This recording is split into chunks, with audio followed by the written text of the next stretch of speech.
파리의 16구 고급 주택가에 위치한 듀보아 저택의 아침은 언제나 신선한 크루아상의 향으로 시작되었다.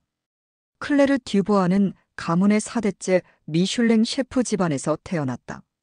그녀의 증조할아버지는 19세기 말 파리 최초의 미슐랭 3스타 레스토랑을 운영했고, 할아버지는 프랑스 요리의 황금시대를 이끈 전설적인 셰프였다. 아버지 역시 현재 파리에서 가장 유명한 레스토랑 러자딘 토일의 오너 셰프로 활동하고 있었다. 클레르는 어린 시절부터 부엌에서 자라났다. 5살 때부터 어머니에게 기본적인 칼질을 배웠고 10살이 되기 전에 이미 완벽한 오믈렛을 만들 수 있었다. 그녀의 손끝에서는 마치 마법처럼 우아한 프랑스 요리가 탄생했다. 베아르네즈 소스의 완벽한 유화, 수플레의 절묘한 부풀림, 컴피의 정확한 온도 조절. 마이너스 이 모든 것이 그녀에게는 숨쉬는 것만큼 자연스러웠다. 클레르, 넌 우리 가문의 자랑이다. 아버지 알랭 듀보아는 늘 그렇게 말했다. 내 손에는 200년 프랑스 요리의 전통이 흐르고 있어. 20살이 된 클레르는 마침내 세계 최고의 요리 학교인 인스티튜트 쿨리네어 글로벌에 입학 허가를 받았다. 이 학교는 매년 전 세계에서 단 100명만을 선발하는 초엘리트 교육기관이었다.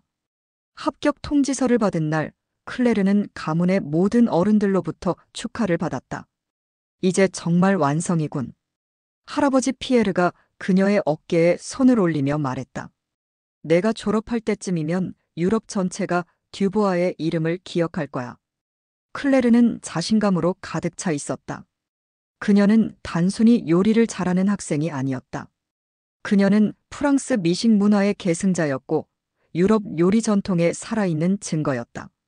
그녀의 존재 자체가 곧 엘리트였다. 다른 학생들이 아무리 열심히 해도 태생적으로 차이가 날 수밖에 없다고 생각했다. 입학 전 마지막 저녁 가족들과 함께한 만찬에서 클레르는 자신의 포부를 밝혔다. 저는 단순히 좋은 셰프가 되는 것이 아니라 프랑스 요리의 우수성을 전 세계에 알리는 사명을 가지고 있어요. 특히 아시아나 다른 대륙에서 온 학생들에게 진정한 요리가 무엇인지 보여주고 싶어요. 인스티튜트 쿨리네어 글로벌의 첫 수업날. 클레르는 완벽하게 다림질된 흰 셰프복을 입고 강의실에 들어섰다. 그녀의 칼가방은 독일산 최고급 제품이었고 앞치마는 할머니가 직접 프랑스 린넨으로 만들어준 것이었다. 강의실에 들어서자마자 그녀는 자연스럽게 시선을 끌었다. 다른 학생들이 그녀를 쳐다보는 것을 느끼며 클레르는 속으로 미소 지었다. 안녕하세요. 저는 클레르 듀보아입니다. 그녀는 유창한 영어로 자기소개를 했다. 프랑스 파리에서 왔고 가족이 4대째 미슐랭 셰프를 하고 있어요. 다른 학생들의 감탄 섞인 웅성거림이 들렸다. 이탈리아에서 온 마르코, 스페인의 카를로스, 독일의 잉그리드. 모두 자신들의 요리 경험을 자랑스럽게 이야기했다. 유럽 학생들이 대부분이었고 몇몇 미주 대륙 출신도 있었다. 그때 강의실 뒤쪽에서 조용한 목소리가 들렸다. 안녕하세요. 저는 박유나입니다. 한국 서울에서 왔어요. 클레르는 고개를 돌렸다. 작은 체구의 아시아 여성이 수줍게 미소 지으며 서 있었다.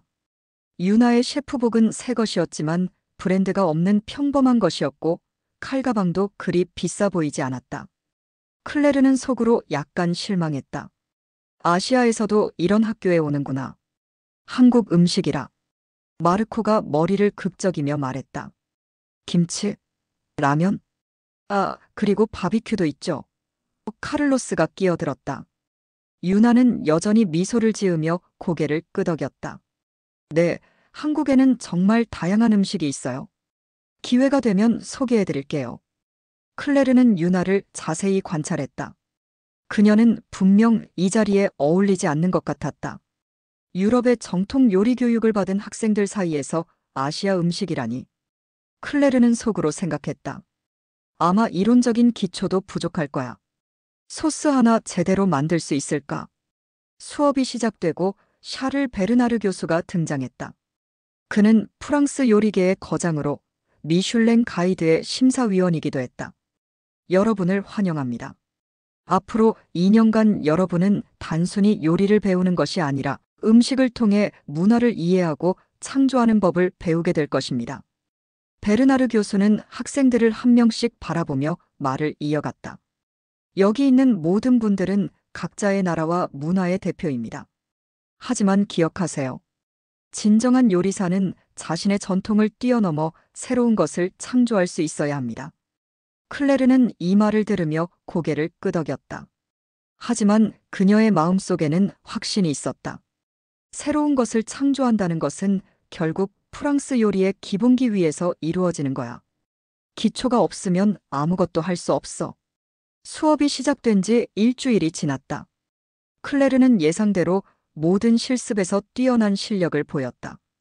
그녀의 칼질은 정확했고 소스는 완벽했으며 플레이팅도 우아했다. 교수들은 그녀를 칭찬했고 동급생들도 그녀를 인정했다. 하지만 한 가지 예상치 못한 일이 일어나고 있었다. 유나가 다른 학생들과 빠르게 친해지고 있는 것이었다. 유나, 이 향신료는 뭐야? 잉그리드가 호기심 가득한 표정으로 물었다. 이건 고춧가루예요. 한국에서는 김치나 다른 요리에 많이 써요. 유나는 작은 용기에서 빨간 가루를 꺼내 보여주었다. 맛보실래요? 맵지만 달콤한 맛도 있어요. 잉그리드가 조심스럽게 맛을 보더니 눈을 반짝였다. 우와, 이거 파프리카 파우더와 비슷하면서도 완전히 다르네. 클레르는 이 장면을 지켜보며 내심 불편했다. 유나는 매일 이런 식으로 자신의 재료나 조리법을 다른 학생들에게 소개했다. 마치 작은 문화교류 현장 같았다. 그리고 학생들은 그녀의 이야기에 흥미로워했다. 점심시간, 클레르는 마르코와 카를로스와 함께 앉아 있었다. 저 아시아에 꽤 친화적이네. 마르코가 유나가 앉아 있는 테이블을 힐끗 보며 말했다. 친화적인 건 좋지만 클레르가 조심스럽게 말을 꺼냈다. 여기는 세계 최고의 요리 학교잖아. 친화력보다는 실력이 중요한 거 아닌가? 맞네. 카를로스가 고개를 끄덕였다. 아직 제대로 된 평가를 받아본 적이 없으니까 실력을 알 수가 없어. 클레르는 조금 더 신중하게 말을 이어갔다. 물론 나쁜 뜻은 아니야. 하지만 아시아 요리는 유럽 요리에 비해 기술적으로 단순한 편이잖아. 볶고 끓이고 그 정도. 소스의 복잡성이나 조리 기법의 정교함에서는 차이가 날 수밖에 없어. 그렇긴 하지. 마르코가 동의했다. 프랑스 요리의 정교함은 정말 대단하거든. 이런 대화가 며칠 계속되면서 일부 학생들 사이에서 유나에 대한 미묘한 시선이 생기기 시작했다. 클레르는 직접적으로 나쁜 말을 하지는 않았지만 은근히 아시아 요리의 한계나 전통 유럽 요리의 우수성에 대해 언급했다. 내 말은 물론 모든 음식 문화가 나름의 가치가 있다는 거야. 클레르는 마치 관대한 태도를 보이는 듯 말했다. 하지만 여기서 배우는 건 결국 클래식한 기법들이잖아. 프랑스 요리, 이탈리아 요리. 이런 것들이 요리학의 기본이니까. 점차 몇몇 학생들이 유나와 거리를 두기 시작했다. 그들은 클레르 주변으로 모여들었고 유나는 상대적으로 고립되어 보였다. 하지만 유나는 전혀 흔들리지 않았다. 오히려 더욱 성실하게 수업에 임했다. 그녀는 매일 일찍 와서 실습실을 정리했고 늦게까지 남아서 연습했다. 다른 학생들이 자신을 피하는 것을 알아차렸지만 여전히 미소를 잃지 않았다. 유나, 괜찮아? 어느 날 실습실에서 잉그리드가 조심스럽게 물었다. 그녀는 클레르의 영향을 받았지만 여전히 유나에게 호감을 가지고 있었다. 네, 괜찮아요. 유나가 환하게 웃으며 답했다. 저는 여기 와서 많은 걸 배우고 있어요. 정말 감사해요. 잉그리드는 유나의 진심 어린 미소를 보며 마음이 복잡해졌다. 혹시 다른 학생들이 좀 차갑게 대해서? 아니에요. 유나가 고개를 저었다. 모든 사람이 다 친해질 수는 없잖아요. 저는 그냥 제가 할 수 있는 최선을 다하고 있어요. 클레르는 이런 유나의 모습을 지켜보며 더욱 당황스러웠다. 그녀는 유나가 상처받거나 위축될 것이라고 예상했다. 아니면 적어도 자신에게 다가와서 화해의 손길을 내밀 것이라고 생각했다. 하지만 유나는 전혀 그렇지 않았다. 대신 유나는 자신만의 방식으로 수업에 집중했다. 베르나르 교수가 설명하는 프랑스 요리 기법을 열심히 노트에 적었고 실습 시간에는 다른 누구보다 진지하게 임했다. 그녀의 손놀림은 처음에는 서툴러 보였지만 점점 안정감을 찾아가고 있었다. 저 아이는 정말 신기해. 어느 날 베르나르 교수가 동료 교수에게 말했다. 기술적으로는 아직 부족하지만 음식에 대한 태도가 남달라. 마치 음식 자체와 대화하는 것 같아. 클레르는 이 말을 우연히 들었다. 그녀는 내심 불쾌했다. 음식과 대화한다고. 그건 그냥 낭만적인 표현일 뿐이야. 중요한 건 기술이라고. 하지만 클레르는 점점 확신이 서지 않기 시작했다. 유나의 미소가 정말 위선일까? 그녀가 보여주는 성실함과 겸손함이 정말 가식일까? 오히려 클레르 자신이 뭔가 잘못 생각하고 있는 건 아닐까? 이런 의문들이 클레르의 마음속에서 자라나기 시작했다. 그리고 그것은 그녀를 더욱 불안하게 만들었다. 클레르는 결정을 내렸다. 유나를 직접 관찰하고 그녀의 약점을 찾아내야 한다고 생각했다. 그래서 그녀는 전략을 바꿨다. 더 이상 다른 학생들을 통해 간접적으로 유나를 고립시키는 것이 아니라 직접 유나에게 접근하기로 했다. 유나. 어느 날 수업 후 클레르가 밝은 목소리로 유나를 불렀다. 잠깐 이야기할 수 있을까? 유나는 약간 놀란 표정을 지었지만 곧 미소를 지었다. 네, 물론이에요. 사실 미안해. 클레르가 진심 어린 표정을 지으며 말했다. 처음에 좀 거만하게 굴었던 것 같아. 새로운 환경에서 긴장했었나 봐. 유나는 고개를 저었다. 아니에요, 전혀요. 클레르 씨는 정말 실력이 뛰어나세요. 저는 오히려 많이 배우고 있어요. 클레르는 내심 만족했다. 유나가 자신을 인정하고 있다는 증거였다. 고마워. 그런데 한국 요리에 대해서도 정말 궁금해. 혹시 시간 되면 같이 연습하면서 서로 배울 수 있을까?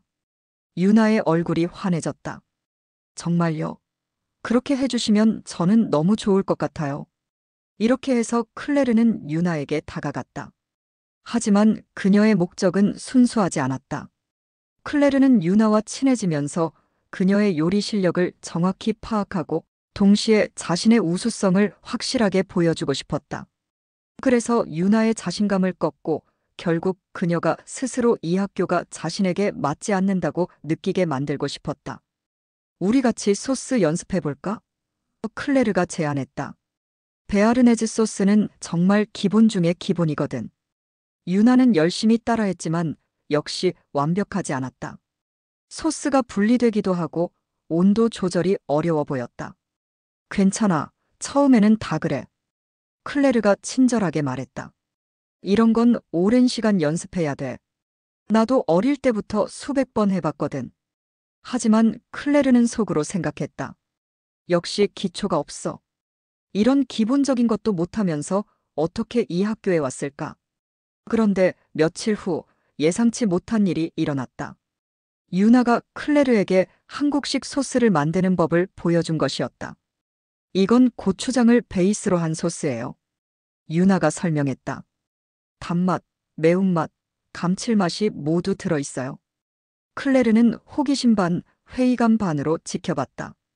유나는 고추장에 마늘, 생강, 참기름, 조청을 넣고 조심스럽게 섞었다. 그리고 마지막에 참깨를 뿌렸다. 맛봐보세요. 유나가 작은 숟가락에 소스를 담아 건넸다. 클레르는 마지못해 맛을 봤다. 그런데 예상과 달랐다. 복잡하고 깊은 맛이었다.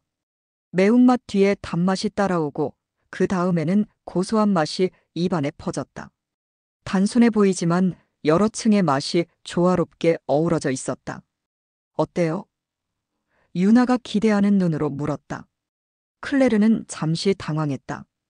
이 소스는 분명 서양 요리와는 다른 철학을 가지고 있었지만 결코 단순하거나 수준 낮은 것이 아니었다. 흥미로워. 클레르가 애매하게 답했다. 독특하네. 하지만 클레르는 여전히 자신의 계획을 포기하지 않았다.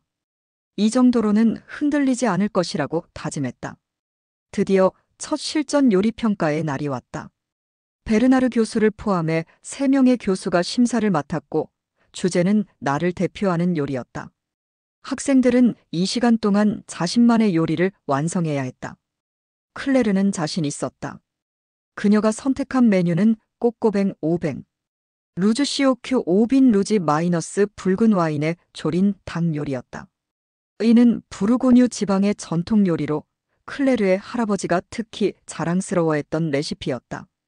그녀는 이 요리를 현대적으로 해석해서 더욱 세련되게 만들 계획이었다. 클레르의 손놀림은 완벽했다. 닭을 적절한 크기로 자르고 베이컨을 바삭하게 볶아 기름을 내었다. 양파와 마늘을 볶은 후 와인을 넣고 천천히 졸였다.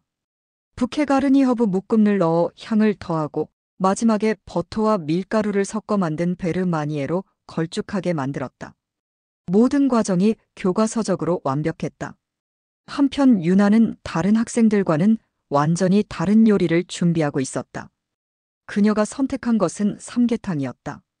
하지만 전통적인 삼계탕이 아니라 현대적으로 해석한 버전이었다. 삼계탕이라고요? 옆에서 준비하던 마르코가 물었다. 그게 뭐예요? 한국의 전통 보양식이에요. 유나가 답했다. 닭 속에 찹쌀, 인삼, 대추, 마늘을 넣고 끓인 요리예요. 유나는 어린 닭의 배를 갈라 내장을 깨끗이 제거했다. 그리고 그 안에 찹쌀, 작은 인삼, 대추, 마늘, 그리고 특별히 준비한 견과류를 채워 넣었다. 하지만 여기서 그녀만의 변화를 주었다. 전통적인 삼계탕과 달리 그녀는 닭을 먼저 팬에 살짝 구워 겉면에 색을 입혔다. 그리고 서양식 허브인 타임과 로즈마리를 추가했다. 흥미로운 시도네. 베르나르 교수가 유나의 작업대를 지나가며 중얼거렸다. 클레르는 유나의 요리를 흘끗 보며 속으로 비웃었다. 삼계탕을 이런 곳에서 아무리 현대적으로 바꿔도 결국 단순한 닭백숙 아닌가. 시간이 지나면서 클레르의 꼬꼬뱅은 완성되어 갔다. 와인의 진한 색깔과 향이 주방 전체에 퍼졌고 다른 학생들도 감탄의 눈빛을 보냈다. 클레르는 마지막에 신선한 파슬리를 다져 뿌리고 버터를 살짝 올려 윤기를 더했다. 플레이팅도 완벽했다. 흰 접시 위에 깔끔하게 담아내고 소스는 적당히 걸쭉하게 닭고기 주변에 둘러쌌다. 반면 유나의 삼계탕은 전혀 다른 모습이었다. 그녀는 닭을 통째로 내지 않고 깔끔하게 나누어 담았다. 국물은 맑고 투명했지만 깊은 맛이 느껴질 것 같았고 찹쌀과 인삼, 대추가 아름답게 플레이팅되어 있었다. 그리고 마지막에 그녀만의 터치로 작은 팥꽃과 깨소금을 뿌렸다. 드디어 평가 시간. 학생들은 자신의 요리를 교수들 앞에 내놓았다. 클레르가 먼저 자신의 꼬꼬뱅을 설명했다. 전통적인 부르고뉴 꼬꼬뱅을 현대적으로 해석했습니다. 와인의 선택부터 조리 시간, 소스의 농도까지 모든 것을 정교하게 조절했습니다. 교수들이 맛을 봤다. 기술적으로는 완벽합니다. 베르나르 교수가 말했다. 하지만 뭔가 빠진 것 같은 느낌이에요. 완벽하지만 감동이 없다고 해야 할까요? 다른 교수도 고개를 끄덕였다. 기술은 완벽하지만 개인적인 스토리나 감정이 느껴지지 않아요. 마치 교과서를 그대로 옮긴 것 같아요. 클레르는 당황했다. 완벽한 기술이면 충분하지 않나? 그녀는 어머니와 할머니에게서 배운 정확한 레시피를 사용했고 모든 과정을 완벽하게 실행했는데 이제 유나의 차례였다. 이것은 삼계탕을 현대적으로 해석한 요리입니다. 유나가 차분하게 설명했다. 한국에서 삼계탕은 단순히 음식이 아니라 사랑하는 사람을 걱정하는 마음을 담아내는 요리예요. 어머니가 아픈 자식을 위해, 부인이 피곤한 남편을 위해 정성껏 끓여주는 요리입니다. 유나는 잠시 멈췄다가 계속했다. 저는 여기서 고향의 맛을 그리워하면서도 새로운 환경에 적응해야 하는 제 마음을 담았어요. 전통적인 재료들은 그대로 사용했지만 서양의 허브를 더해서 두 문화가 조화롭게 만날 수 있다는 희망을 표현했습니다. 교수들이 유나의 삼계탕을 맛봤다. 첫 수저를 뜬 순간 그들의 표정이 변했다. 놀랍군요. 베르나르 교수가 눈을 감고 다시 한번 맛을 봤다. 이 단순해 보이는 국물에 이렇게 깊고 복합적인 맛이 들어있다니. 인삼의 쓴맛과 대추의 단맛, 그리고 닭의 감칠맛이 완벽하게 조화되어 있어요. 다른 교수가 감탄했다. 그리고 서양 허브가 전혀 어색하지 않고 자연스럽게 어우러져 있군요. 가장 인상적인 것은 세 번째 교수가 말했다. 이 요리에서 진정한 위로의 느낌이 전해진다는 거예요. 마치 어머니의 손길이 느껴져요. 이것이 바로 전통과 감성의 완벽한 조화입니다. 클레르는 믿을 수 없었다. 자신의 완벽한 기술보다 유나의 단순해 보이는 삼계탕이 더 높은 평가를 받고 있었다. 그녀는 얼굴이 화끈거리는 것을 느꼈다. 평가 결과가 발표되었다. 유나가 1등이었다. 첫 시험 이후 클레르는 며칠간 충격에서 벗어나지 못했다. 그녀는 자신의 요리가 왜 감동을 주지 못했는지 이해할 수 없었다. 완벽한 기술, 정통 레시피, 우아한 플레이팅. 이것들이면 충분하지 않나. 하지만 더 큰 충격이 기다리고 있었다. 두 번째 평가의 주제는 퓨전 요리였다. 서로 다른 문화의 요리를 창의적으로 결합하는 것이 과제였다. 이번에야말로 클레르는 속으로 다짐했다. 프랑스 요리를 베이스로 한 완벽한 퓨전을 보여주겠어. 클레르는 프랑스의 전통 요리인 부이아베스의 이탈리아의 리조또 기법을 접목시키기로 했다. 해산물의 진한 육수를 사용해 리조또를 만들고 전통적인 루이유 소스를 곁들이는 것이었다. 유럽 요리끼리의 만남이었지만 분명 창의적이고 세련된 결과물이 나올 것이라고 확신했다. 하지만 유나는 또 다른 도전을 준비하고 있었다. 그녀가 선택한 것은 떡볶이 아라비아타였다. 떡볶이 아라비아타. 마르코가 의아해했다. 그게 뭔가요? 한국의 떡볶이와 이탈리아의 아라비아타 파스타를 결합한 거예요. 유나가 설명했다. 둘 다 매콤한 토마토 베이스 소스를 사용하는 공통점이 있거든요. 다른 학생들은 의심스러운 눈빛을 보냈다. 떡볶이라는 것 자체가 생소했는데 그것을 이탈리아 요리와 결합한다니. 유나는 먼저 고추장과 토마토 소스를 베이스로 한 특별한 소스를 만들기 시작했다. 마늘과 양파를 올리브 오일에 볶다가 토마토 소스를 넣었다. 그리고 여기에 고추장, 케첩, 설탕을 넣어 단맛과 매운맛의 균형을 맞췄다. 마지막에 이탈리아식으로 바질과 오레가노를 추가했다. 정말 독특한 조합이네요. 지나가던 베르나르 교수가 관심을 보였다. 떡은 미리 삶아서 쫄깃한 식감을 살렸고 여기에 모짜렐라 치즈와 파마산 치즈를 넣어 이탈리아의 정취를 더했다. 그리고 마지막에 신선한 바질잎과 김가루를 뿌려 동서양의 만남을 표현했다. 클레르의 부이아베스 리조또도 완성되어 갔다. 해산물 육수의 깊은 향이 주방에 퍼졌고 리조또의 크림 같은 질감도 완벽했다.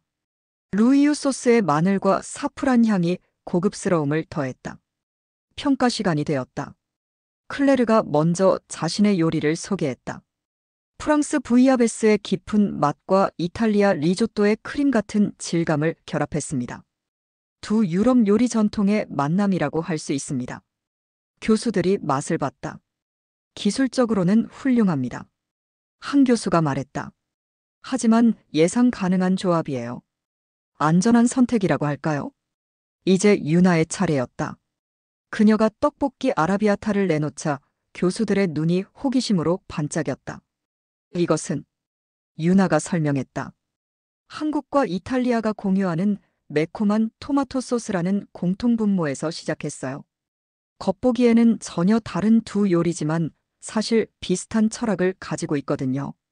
베르나르 교수가 첫 번째로 포크를 들었다. 쫄깃한 떡을 집어 입에 넣자 놀라운 표정을 지었다. 이건 정말 놀랍군요. 그가 외쳤다. 고추장의 깊은 맛과 토마토의 신맛이 이렇게 잘 조화될 줄이야. 다른 교수들도 맛을 보더니 연신 감탄했다. 치즈의 크림 같은 맛이 매운맛을 중화시키면서도 떡의 쫄깃한 식감이 정말 독특해요. 바질과 김가루의 조합도 천재적이군요. 전혀 어울리지 않을 것 같은데 완벽하게 조화되어 있어요. 이것은 정말 창의적인 퓨전이에요. 두 문화의 본질을 이해하고 새로운 것을 창조해낸 거예요. 클레르는 교수들이 유나의 요리에 열광하는 모습을 보며 어지러움을 느꼈다. 떡볶이라는 그녀가 보기에는 길거리 음식에 불과한 것이 이런 찬사를 받고 있다니. 평가 결과는 또다시 유나의 승리였다. 그리고 이번에는 단순한 1등이 아니었다. 교수들은 유나의 요리를 혁신적이라고 평가했고 다른 학생들에게도 이런 창의적 사고를 배우라고 권했다. 수업이 끝난 후 학생들 사이에서 웅성거림이 시작되었다. 유나의 요리 정말 대단하지 않았어? 떡볶이 아라비아타라니.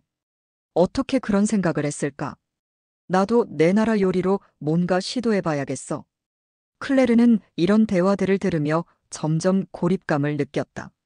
자신이 그토록 자랑스러워했던 정통 프랑스 요리가 갑자기 구식이고 재미없는 것처럼 여겨지기 시작했다. 유나의 성공은 계속되었다. 세 번째 평가에서는 비빔밥을 현대적으로 해석한 데콘스트럭티드 비빔볼을 선보였다. 각각의 나물을 개별적으로 플레이팅하고 고추장 드레싱을 폼 형태로 만들어 시각적으로도 아름답게 표현했다. 네 번째 평가에서는 김치를 활용한 김치 콤피를 만들어 또 한 번 최고점을 받았다. 하지만 더 놀라운 것은 다른 학생들의 변화였다. 유나의 영향으로 그들도 자신들의 전통 요리를 새롭게 해석하기 시작한 것이었다. 마르코는 이탈리아의 전통 오소부코에 한국의 된장을 접목시킨 미소 오소부코를 만들었다. 카를로스는 스페인의 파에야에 김치를 넣은 김치 파에야를 시도했다. 심지어 잉그리드까지 독일의 소시지에 한국식 양념을 사용한 불고기 브라트 브루스트를 개발했다. 한식이 이렇게 다양한 응용이 가능한 줄 몰랐어요. 잉그리드가 유나에게 말했다. 고추장 하나만으로도 이렇게 많은 변화를 줄 수 있다니. 김치에 발효된 맛이 치즈와 정말 잘 어울려요. 마르코가 감탄했다. 이탈리아에서도 발효 음식을 많이 쓰는데 완전히 다른 차원이네요. 클레르는 이런 상황을 믿을 수 없었다. 자신이 그토록 무시했던 아시아 요리, 특히 한국 요리가 캠퍼스 전체의 트렌드가 되고 있었다. 복도를 지나다니면 학생들이 고추장, 김치, 불고기라는 단어들을 자연스럽게 사용하는 것을 들을 수 있었다. 클레르, 너도 뭔가 한국 요리와 프랑스 요리를 결합해보지 않을래? 어느 날 카를로스가 제안했다. 클레르는 즉시 거부했다. 나는 프랑스 요리의 순수성을 지키고 싶어. 굳이 다른 것과 섞을 필요는 없다고 봐. 하지만 그녀의 목소리에는 확신이 부족했다. 다른 학생들은 모두 새로운 시도를 하며 성장하고 있는 것 같은데 자신만 제자리에 머물러 있는 것 같았다. 베르나르 교수도 이런 변화를 주목하고 있었다. 정말 흥미로운 현상이군요. 그가 동료 교수에게 말했다.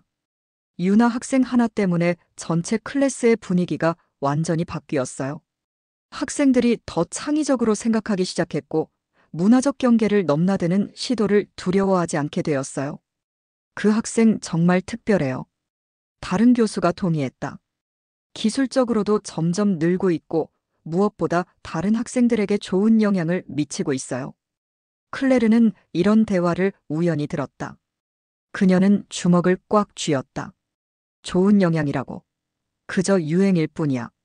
진짜 요리의 본질을 모르는 거야.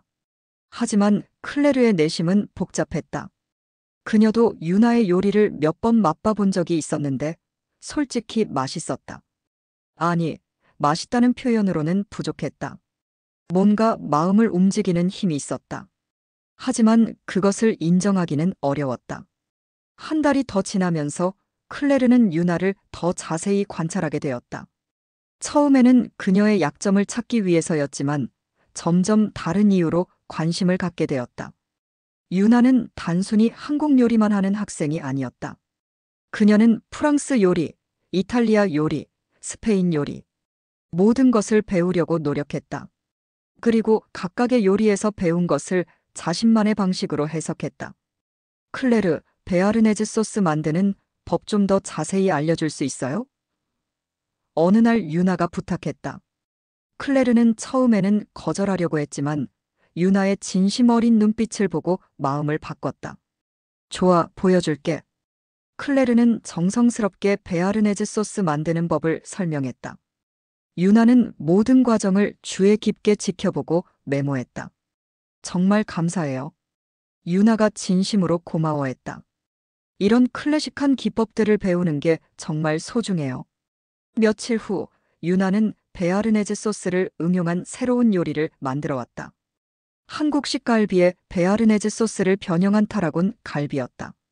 전통적인 베아르네즈에서 타라곤의 허브 향은 그대로 살리되 여기에 한국의 배와 간장을 넣어 단맛과 감칠맛을 더한 것이었다. 클레르가 맛을 봤을 때 그녀는 말문이 막혔다. 자신이 가르쳐준 클래식한 프랑스 소스가 이렇게 창의적으로 변신할 수 있다니. 그리고 그 결과물이 이렇게 맛있을 수 있다니. 어때요? 유나가 기대하는 눈으로 물었다. 클레르는 한동안 말을 하지 못했다. 그리고 조용히 말했다. 맛있어. 이 순간 클레르는 깨달았다. 유나는 단순히 자신의 문화를 자랑하거나 다른 문화를 무시하는 것이 아니었다.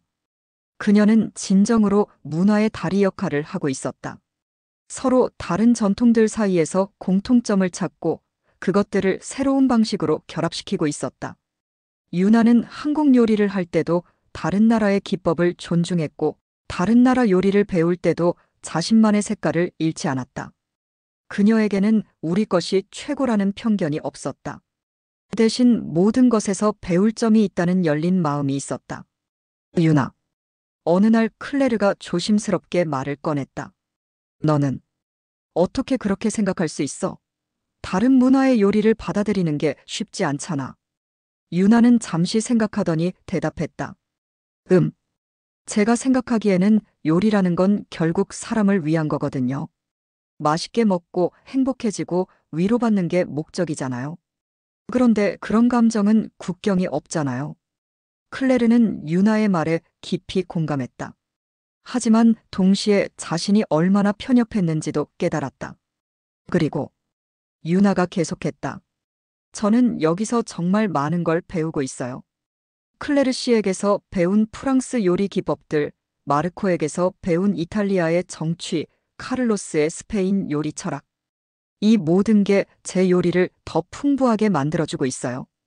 클레르는 자신이 얼마나 잘못 생각하고 있었는지 깨달았다.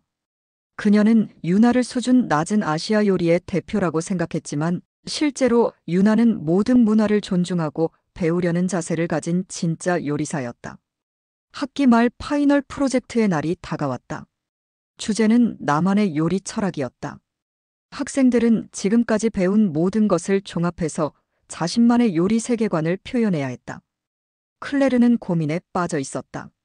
처음 계획대로라면 프랑스 요리의 우수성을 보여주는 완벽한 코스 요리를 준비할 예정이었다.